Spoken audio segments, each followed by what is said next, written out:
Hello everyone, this is Miley Sparkle here, and today I'm going to be reading something special for you. It's called Spike Discovery, written by user named Symphony, aka Marv is a bitch. I'm really sorry for this. I am. I'm reading this for the first time and I'm speaking quietly because I like that kind of reading. So, without further ado, let's get started. It was a normal day in Ponyville, or as normal as a day in that cursed town could possibly be for once. Anyway, Spike, the assistant of the Ponyville librarian, was taking a slow walk through the town, as it was his day off from slaving away under the hoof of the lavender unicorn. Wouldn't that be illegal in some matter? I mean, he's a baby dragon. Isn't that considered as child labor? Whatever, I'm sure he's cool with it. Dot dot dot. However, Spike was taking his own sweet time to walk through the town, as he didn't have to hurry to get anywhere. He was on his way to Rarity to see if the fashionista was in need for any assistance. He greeted some random ponies he didn't actually know, or ponies that he had forgotten the names of. It's better to be safe than sorry, after all. Spike wandered through the town until he came to the market. He decided to take a quick stroll through it, just to see what the sales ponies were offering this day. It was probably the same old crap as always, but there might be something interesting. For once, he thought. He was wrong. He jogged along through the marketplace, deeply disappointed in himself to get his hopes up.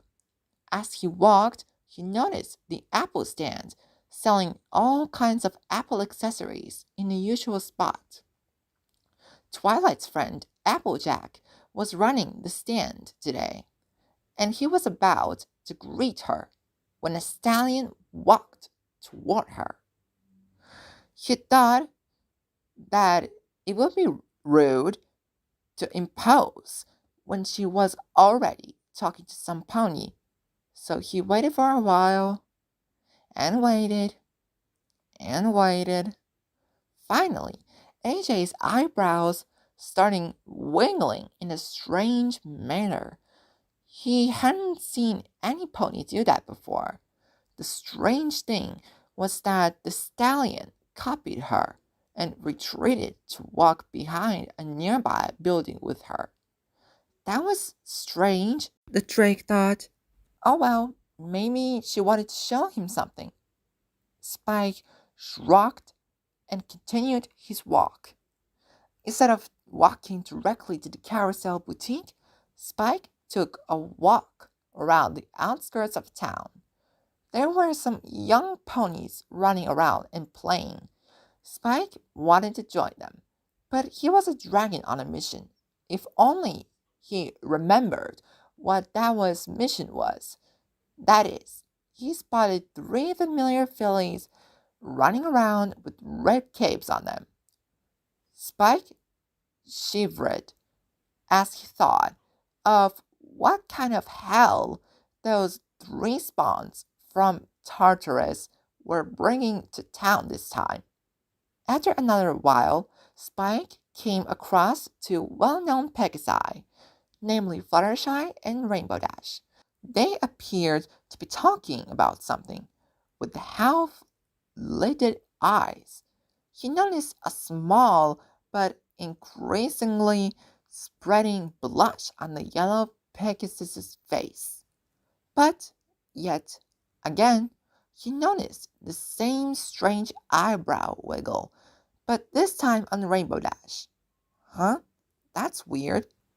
What was even stranger was that now Fluttershy wiggled her eyebrows back to the daredevil. He overheard something about going back to Rainbow's place. What would they do there? Then the Pegasi stood up and spread their wings to fly off, before Spike could even get to talk to them. But before they took off, Rainbow gave Fluttershy a little smack on the flank, which imitated a high-pitched squeak from the butter yellow Pegasus' face. Spike was standing there, deeply confused. What's with their eyebrows? They moved them a little. Then ponies want to follow the one who did it, he thought, and scratched a claw to his chin, thinking about what was happening. First Applejack, now Rainbow Dash and Fluttershy? It's pretty weird. He decided that more research was needed in order for him to understand the strange phenomenon. So he ventured back into the town, intending to find out what was happening. But who understands strange things more than any pony?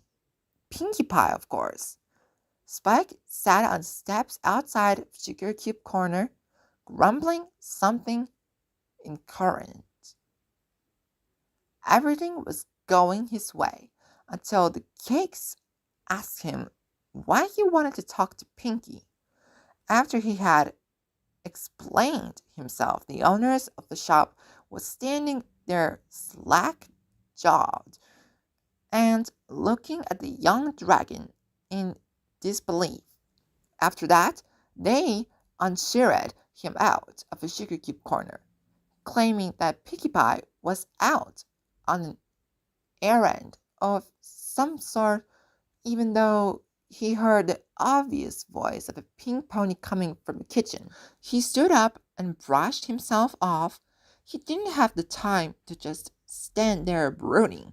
He still needed some answers, and the next best option for him to get the answers were from the nerdiest nerd of the nerds, also known as his caretaker, Twilight Sparkle.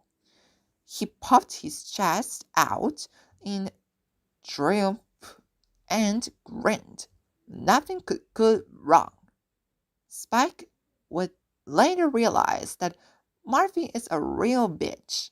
He marched back to the library, forgetting his original task of visiting Rarity in her boutique. He stopped momentarily and thought about it.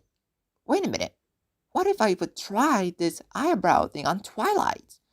I bet she would understand what it means just by me showing her. Yeah, that'll work. He jogged off with the renewed vigor, setting up what he had already learned from observing the other ponies doing it to plan. Twilight Sparkle was, of course, reading a book. Surprisingly, no, not really.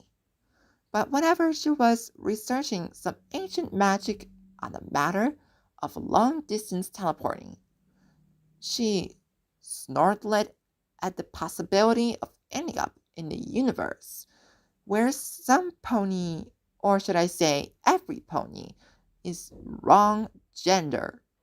It was awfully quiet in the library, not that she minded it.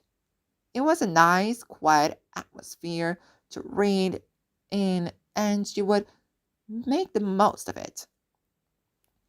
She flipped the page with her magic while scribbling down a quick note on a piece of the parchment on the desk beside her with practiced ease.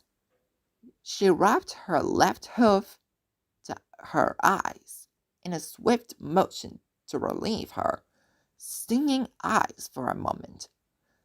She heard the door open at the sound of claws on the hardwood floor. She lifted her head from the piles of books scattered around her and focused on the Drake, who was walking in a strange manner toward her with his eyes half-lidded. She arched an eyebrow as Spike spoke up. Hey, Twilight, want to go upstairs? He then to wiggle his eyebrows as Applejack, Rainbow Dash, and Fluttershy had done. It was hard at first, but he got the hang of it. After a while, Twilight was just sitting there with her mouth wide open in a shock from hearing and seeing something so suggestive from the young dragon. Spike round and remembered what Dash did.